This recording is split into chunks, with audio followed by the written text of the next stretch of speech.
I mean, where do you begin with this? Maybe my man on the left, who looks way too photogenic for this situation, never mind the kindling in the middle, who doesn't look best pleased or is actually too far gone to realise that his hair is literally on fire. Oh, that would smell so bad as well. And also, the thing with these cursed images is that you forget that there was a whole period leading up to this image being taken, and like, time didn't stand still. You know, as soon as this picture was snapped, his hair was still on fire, I guess. And was this like planned? Did they decide that, oh, let's get a funny group photo with us having your pal's hair on fire? I don't know. I hate these birds so much. I hate looking at them. The proportions are just... Oh my... Right, if aliens came to Earth and seen these animals, they'd whip that spaceship right around and get the fuck out of the Milky Way.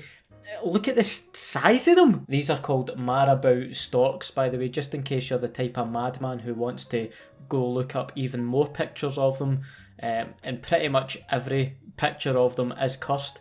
But back to this image, I think, you know, part of what makes it cursed is the fact that in a toilet, in a human setting, it's like they've taken over somehow. It's quite eerie, and that is one of the stipulations of an image being classed as cursed. A cursed image should cause eeriness, confusion, or dread, which I think this image does tenfold. We need to move on for this now. At least this image is causing more confusion rather than dread. It's a bit more chill in that way, but I'm just thinking, how much weight is that? Have you ever held a watermelon? They're quite heavy. Never mind a full car's worth of them. And actually can see that it's messing up the suspension of the car, the weight of those watermelons. I'll link the full rule set in the description, because there's a bit of a debate that goes on in the cursed image community of what images actually count as cursed or not. But bonus points for this one because it's taken at night and the image is a bit like grainy too, but yeah, I mean, what the hell is going on? This could actually be the final boss in a Call of Duty game. Look how tall it is actually. How's it even vertical? See, to be honest, I sometimes struggle eating spaghetti. You know, you try to twirl it round the fork and it doesn't quite happen, or you take a bite out of it and you end up with loads of strings of spaghetti hanging out your mouth. You're a complete mess at your girlfriend's parents' anniversary dinner, and it was really embarrassing. Sorry about that. Back to the picture, yeah. I've never tried this tactic of eating spaghetti, you know, the hands-free method, as I'm sure this guy likes to call it. Could also say it's quite a productive method of eating spaghetti, because once he's chewed through enough that he can actually see again, then he can actually multitask while he's eating spaghetti. Do you know, the thing about this image that actually upsets me the most is the fact there's no sauce. I think if there was sauce in amongst all the spaghetti, this image would be a bit less unsettling for me. I don't know why, that's just triggering me a bit. Wow, that is a shit playground. Look at the size of the chute. Some kids' feet would be touching the ground sitting at the top of that thing. There's nowhere near enough slide to get some good velocity going. Oh, actually, you're probably thinking about the cemetery right next to the playground. Literally meters away from it. In fact, they might not even be separate entities. I'm going to take a punt and say that the cemetery was there first, and then the local council thought, do you know what?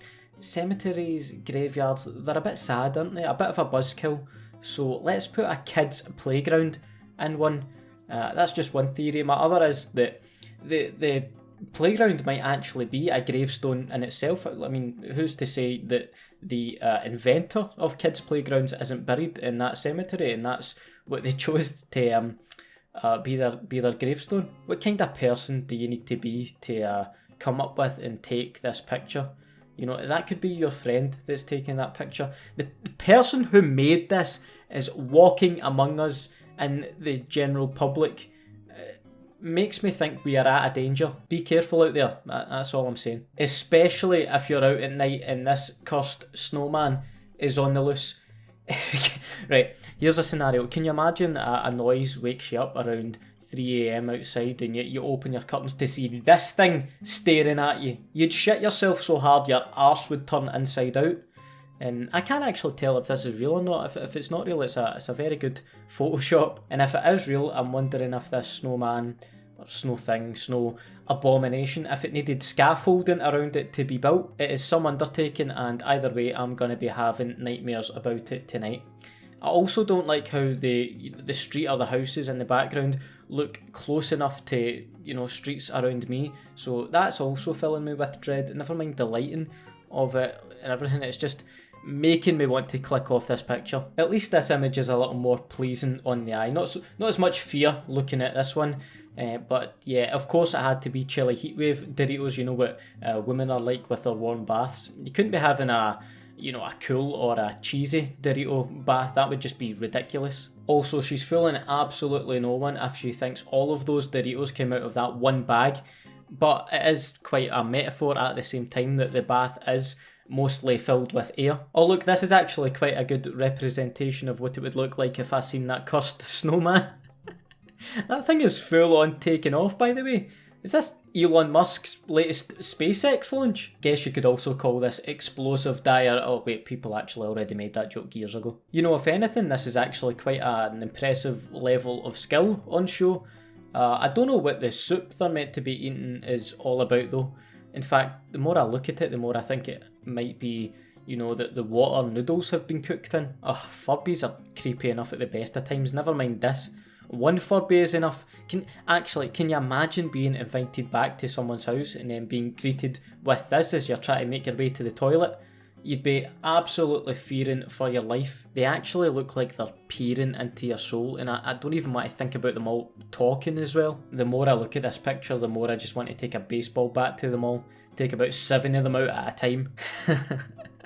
An argument could be made actually that this is a blessed image, which is a whole other thing in of itself, and if you'd like me to make a video on it, I might do so.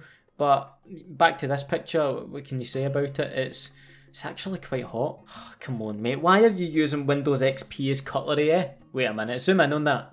That's why they're all pissed. Although that actually raises more questions than it actually answers, because then you're thinking, how drunk do you need to be to start using an operating system to cut a sausage? Why was that even at hand in the first place at a barbecue? Judging by the length of grass too, they could be in the middle of nowhere, so yeah, they're also using a plastic bag as a chopping board as well. Do you know what? I'm going to call it a day there. I cannot look at these images anymore.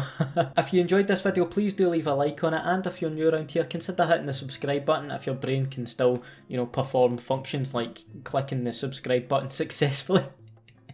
I hope it's not been damaged by looking at these cursed images, and let me know what other videos you'd like to see from me in the future. Catch you after.